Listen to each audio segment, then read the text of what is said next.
سلام بچه ها، خوش اومدید به این ویدیو. امروز اومدم خیلی کوتاه و مفید بهتون بگم که چطوری میتونید CP رایگان دریافت کنید به صورت تضمینی، که همین سایت مخصوص خود کالافه، یعنی خود کالاف چیزه این میچرخونه. اینجا سرچ میکنید به خارجی CP فری، همین رو سرچ میکنید. اینو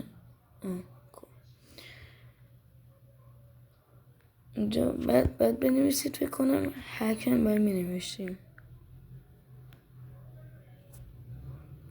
من سی فقط نوشتم. پاک کنم اینو.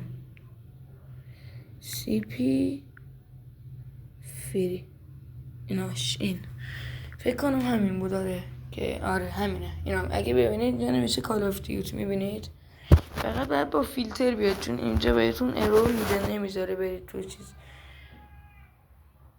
خب آره، فیلتر شکنم زیاد مهم نیست که توی چه کشوری بذارید. بعد همینجوری میاد توی سایت، میبینید که اینجا دیگه ارور نمیده، کاری نداره. خب اینجا مقدار سی که میخواید، اینجا تا هر چقدر که میخواید بزنید. خب ولی CP من بهتون تاکید میکنم که بیشتر از 4000 نزنید، چون احتمالا کار بنتون کنه، چون خیلی زیاد CP میزنید فکر نکنم قبول کنه.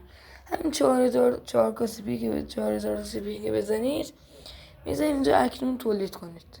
خب اینجا نام کاربری که تو کالافو دارید رو میزنید، بعد میزنید اندروید که iOS گوشیتون یا اندروید نام دقیقی میزنید.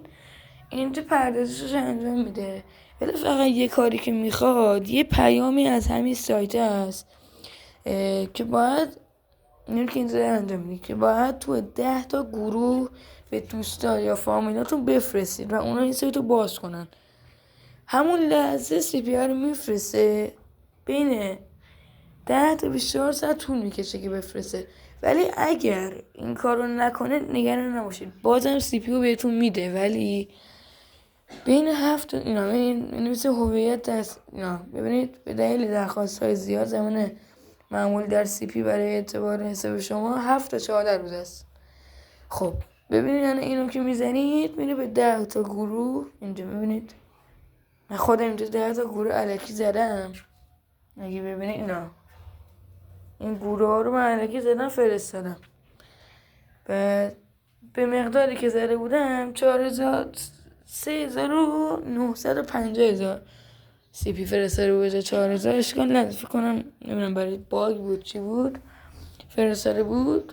بعدش هم به همین راحتی از همینجا میتونید بین 7 تا 14 روز فقط طول میکشه. بعدش هم این نامحدوده ها، فقط این نامحدوده. مثلا نمیگی یه بار میتونی، 2 بار میتونی، هر چقدر که بخوای.